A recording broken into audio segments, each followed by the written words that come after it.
Good morning, everyone, and welcome to this week's episode of The Hot Seat. We are Sara and Cristina from One Woman Shop, a resource hub and membership community for female solo business owners. Sorry, I'm kind of in a shadow here. I'm not quite sure what to do about that. So we're talking about a topic today that is up for debate, but hopefully we're presenting a somewhat unbiased opinion. But definitely weighing in with our views. So we definitely want to hear yours as well. If you have questions or comments, use the chat, and we'll see where this goes. Cristina, do you want to introduce what the topic is? Yeah, absolutely. So we decided to use kind of a clickbait title, blab, and so it's why passion is overrated. So this has been a topic we've been wanting to debate for a while, and so it's something that we see all the time in the online business world, that all you need is passion, and passion will get you through the hard days. And we have some mixed opinions about that. We have talked about passion in a lot of different capacities on Blab and on the hot seat. But today we're kind of ripping passion apart. Yeah. So do you agree? First of all, Sara, do you agree passion is overrated? I agree that passion has a role in being a solo business owner, but it's not the be all end all. So I think the advice that you should follow your passion, and passion is everything, is overrated and way simplifies what it really takes. So I told my mom that I would mention this on Blab. So I was like, I mention you on every Blab, so I'll definitely mention you tomorrow. I was like, Mom, I need your thoughts on this idea of passion being overrated. And she was like, well, of course, it's not the only thing. And I was like, yeah, but there are really some business owners and some coaches out there who really do kind of say, maybe they don't say it's literally the only thing you need, but they make it seem like it's pretty much the only thing you need. And my mom said, that's bullshit. So clearly I'm my mother's daughter. We have the same mouth. But yeah, I mean, I think that it's dishonest and it does not serve your clients or your customers if you're kind of pushing this idea that passion is what you need every single day and it's the only thing you need. Definitely. Yeah, Jenny, we agree. Moms are typically genius. And that's why they get mentioned in every blab. Right. Okay. So I think that we've talked about in specific blabs passion, and one of them that I know you want to talk about is going back to the blab where we talked about bridge jobs and how there's no shame in holding a bridge job as you're building your solo business. Do you want to talk about how you connect that to the idea of passion? Yeah, absolutely. So we talked in our blab about bridge jobs, which we'll link below in the show notes, that there are times when you take on a job because you need to pay the bills. And so we'll get more into kind of the limitations of passion. But one huge limitation potential limitation, I should clarify, of passion is your passion might not align with customer needs or wants. So if my passion, obviously this is a silly example. Oh no, that doesn't sound good. Is it just me? I'm still here. Can you hear me? Okay. If you are passionate, cut. Let's see if I can pick up. So if your potential limitation, if your passion does not align with your customers' wants or needs, then that can be seriously limiting. So obviously I was saying this is a silly example, but if your passion is napping all day, you can't really make a business out of that. So obviously that's half a joke, but I do see a lot of business owners out there. They're like, I'm super passionate about this thing. And we, meanwhile, are like, wow, does that meet a customer need or want? Can you build a business off that? And as you kind of are going through that process of figuring out, maybe doing some beta testing, figuring out if there is customer need or want, you can also be non-shamefully doing a bridge job and kind of using that to earn money, pay the bills, maybe gain some experience. And like we always say, there's no shame in that. Yeah. So do you have an example of a time where you've actually done that? Yeah, I do that right now. So I do some recruiting work, and it's not that I don't like it. It's just, so I actually looked up the definition. I was like, what is the definition of passion? And the definition is strong and barely controllable emotion. And I think it's safe to say I don't feel that about my recruiting, and that's totally okay with me. I think that there's some times in your life and some periods and some times every day when you really do want to feel that kind of uncontrollable emotion, but you don't need to feel it every minute of every day. Do you agree? Yeah, and I think so the reason Cristina says she's doing it right now is because we're both kind of battling with this a little bit, where we feel super, super passionate about One Woman Shop and the work that we do at One Woman Shop, but that is not a source of income for us at the moment. So we're both doing stuff on the side, where Christina's taking on a recruiting job that she's not super passionate about. I'm fortunate that my other work I do have passion for. I really feel strongly about copywriting. But I do still experience that same feeling of having to take on work that I wouldn't necessarily take on in my copywriting job, to bridge the gap, because I cannot rely on One Woman Shop, what I'm passionate about, for my ongoing income. But as we said, it's a journey, and these are steps in the journey. So I do see this as being, kind of exactly what we talk about with a bridge. Right. Temporary. Right. Temporary. Yeah. And I do think that there are people who say every client you work with should light you up. Every customer, every coaching client, just every piece of your business should make you excited at all times. And I do not think that's realistic. I think you agree, Sarah, that's not realistic. You can fundamentally love your business, but not feel passionate about it every single minute. So do you want to talk about some of the other limitations of passion and how you can kind of remedy those limitations? Definitely. So, I mean, the first note I made when we were talking about this blab is that passion does have limits. And I'm actually glad that Coach Jenny's here, because we did a really fantastic interview with Coach Jenny over a year ago now, which is hard to believe, about motivation. And I see her answer to motivation being the same answer to passion. And that's that you have to have willpower and tenacity. And that when passion does reach its limits, it's the tenacity that's actually going to help you take it as far as you can. But it's really more of a mental strength than relying on an external force.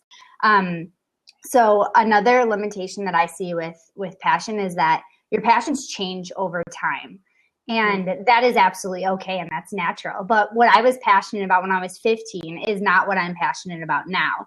And obviously, your business can evolve as well, but not, I don't think, to the degree that your passions have the ability to fade and come back and go again. So I think that it's really important that you focus more on skill and where you feel the most confidence.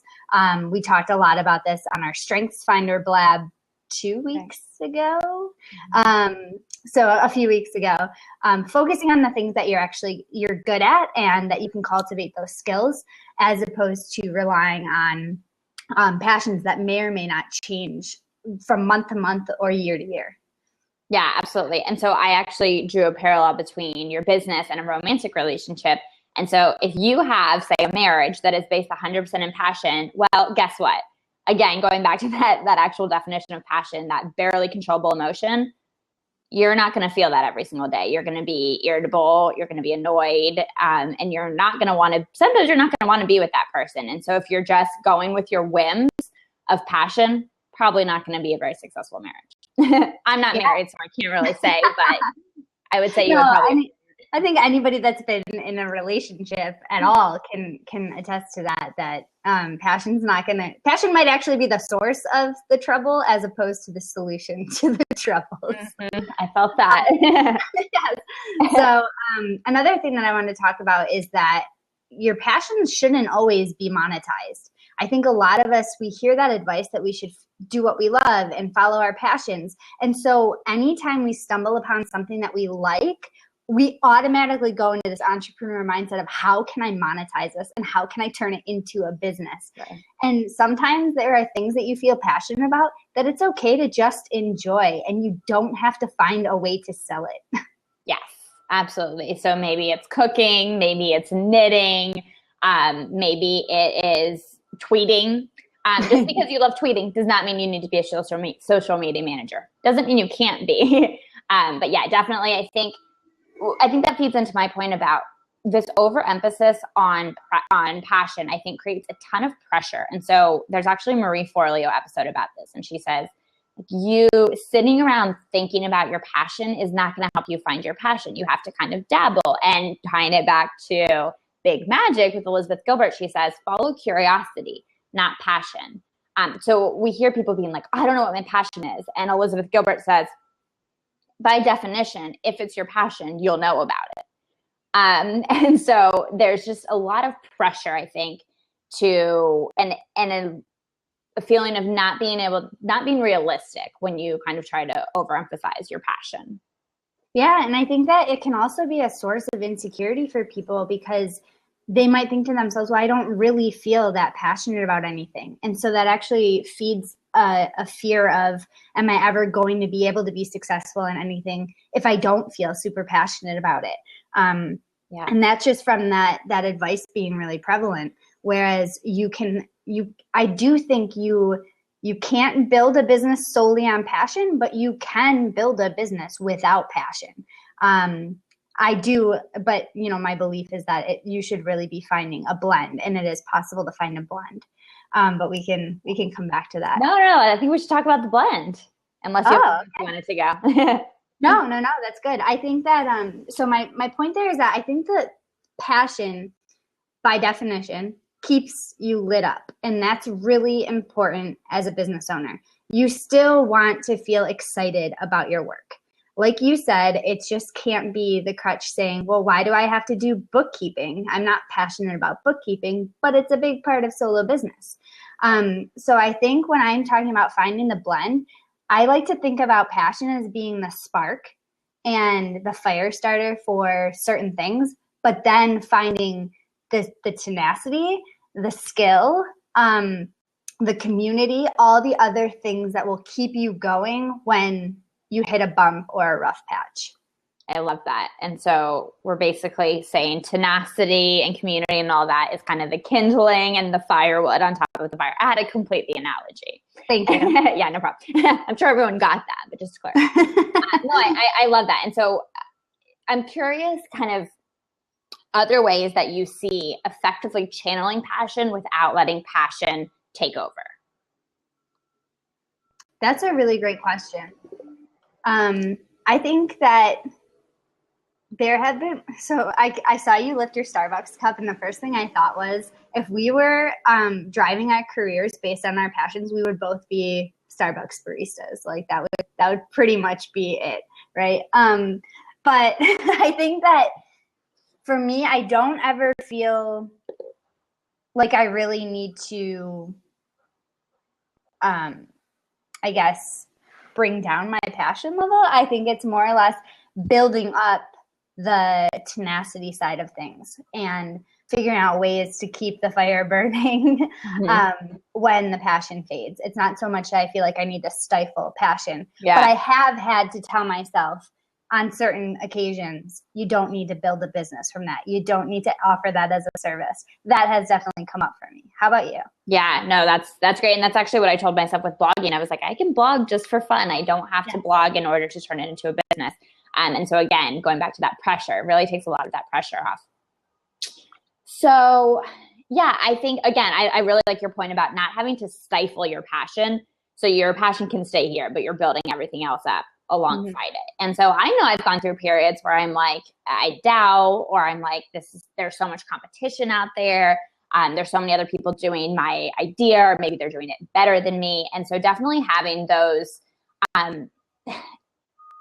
we talk about a lot in Solopreneur Sanity. We have like a lot of systems in place to kind of keep you going. So having an accountability partner, having a rainy day file for those days when it feels really hard and your passion really is ebbing, as it inevitably will. And so just basically having systems in place that or even having automation, so that on the days when you're like, I don't want to do this, I'm not passionate, maybe you try really hard, but then you just need to step away. You have systems in place to keep your business going. And so you're not your business isn't subject to the whims of your passion. I think that that's really important as well. That is absolutely. I think that it's not a steady approach to things. And that's where if it interrupts consistency, that's when you can kind of get yourself in trouble. Another idea that I did have when it comes to finding avenues to exercise your passions, if it's not in your business, is in charitable ways. So the thing that I think about most is if you ask me what I'm passionate about, always in the top 3 will be education. But I'm not working in education. I don't have education clients. And not for any solid reason, but I've been able to use our Kiva lending team to focus on supporting entrepreneurs around the world who are doing education-based projects. So I feel like that feeds that passion, but it's not a huge commitment. I'm not trying to build it into my business, but I can still exercise it in other ways. I love that. I saw you write that. I was like, that's so cool. So we also, so as individuals, we can contribute to Kiva, but also through our business as a way to kind of pay it forward. So I love that. Love Kiva. So this is something that you and I have talked about is within your business. So let's say you're not talking about the stuff that you're not making into a business. You are talking about your business and how to kind of channel your passion. Maybe you're starting a business or continuing one. You and I have talked about basically effective ways to determine if what you want to offer, let's say your passion, overlaps with, again, coming back to the customer needs and wants. And so I have to mention Venn diagrams, obviously, but just so thinking of it as this kind of Venn diagram of like, here's my passion and here's what I'm good at, and here is what a customer or client wants, and kind of finding that overlap. So we've talked about that in the context of writing an about page. And then just kind of actually forming a business. So do you have any more kind of insights on making sure that your passion is serving needs that are out there? Actually, when I started freelancing, so before I took my solopreneurship full time, I joined this course that's no longer around. I was actually surprised to see it went away, but it was called 60-Day MBA, which is actually really hilarious because I had just finished my MBA, like an actual MBA. And so I joined this course, and one of the first exercises they had us do was this chart that had you list your passions, your skills, and then the needs that you're actually seeing in the market. And to be able to fill that last column in, people like me who really hadn't interacted with clients yet and didn't have a market, I had to actually go out and ask people. So I looked at my skills. I knew I was a good writer. I went to business owners that I did know, and I said, where do you struggle most in writing, in marketing, in social media? The things I had identified as skills. Those things weren't necessarily my passions, but I based them off my skills, talked to people, and then I saw where the overlap went with my passions as well. That was a really, really helpful thing to do, and also made me feel way more confident when I was actually defining services a few months later. I love that. And I think that's a very helpful reminder that, again, like going back to this Marie Forleo episode, you don't just sit in your house and your passion's just there and you and your passion are hanging out. Like you got to get out there. You got to take your passion out in the world, show it around. And so, you can't have a successful business if it's just you and your passion. It's such a funny image. I'm just imagining you hanging out with like a little blow job that's just like passion. I love it. We're having a coffee date with passion today. I can't hang out. Yeah, a really fun fact that I stumbled upon, and I wish I could remember where, was that Steve Jobs was really passionate about Eastern mysticism. I was like, what? But he didn't try to monetize that. I think he's the perfect example of somebody who found what he was really good at, went after that full hog, and still explored a ton of passions on the side. I haven't read his whole autobiography yet, or biography, I should say. But I know that he was really big into mindfulness and different avenues of living a mindful life. And this is probably one of them, this Eastern mysticism. So it's really interesting to see somebody who we would equate with one thing and one thing only, technology. And yet he explored passions on the side and didn't feel the need to build a business. So I know I'm kind of going back to a note I made earlier, but I just had to share that. No, I love that. I love that. And I think we've talked about this in the context of blogging as a multi-passionate. And so how do you bring in effectively all your little, sound condescending, all your passions, little or big, and how do you kind of use those in your business? And we think that you can a lot of times. So I stumbled upon some old posts I'd written on One Woman Shop using tennis as an analogy for business. And you actually just wrote a post about marathons as an analogy for business. And so there are ways to kind of bring in your passions, but not make it the core focus of your business. Yeah, and it's a really good way to introduce, as a solo business owner, yourself to your business and have people get to know you outside of just the specific services you offer. So it's a good way to find out that you love tennis, or that I shouldn't say I love running, because I don't love running. I actually love tennis way more than running. But it's a really good way to get a more well-rounded view, because, and this is an entirely different blab that I don't think we've done yet, but as solo business owners, we are our business. So it is important that the people that we work with, or the people reading our blog, or the people that are sharing our stuff, do have a good idea of other pieces of us. And that's where you can bring your passion in. I love it. Yeah. That's what I have to say about passion. Do you have anything else in terms of passion being overrated, how to effectively channel it, anything like that? Are you asking me or the audience?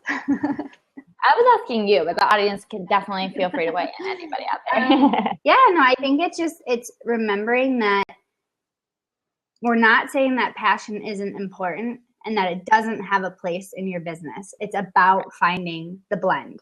And we won't even say the balance, because I think there's a lot of overlap. So the blend of passion plus the things, again, that are going to get you through the places where your passion falters or changes or doesn't show up that day. And to me, those things are building your own skills up. So finding learning opportunities, community, one woman shop, having a business coach, having an accountability buddy, even just, reading other people's blogs, or getting out there and interacting on Twitter so that I can see that, it's not just me kind of encountering some of these slumps. So I think those are kind of the things in my arsenal when passion isn't there. Yeah, your toolbox to turn to. Yeah, passion falters. I love it.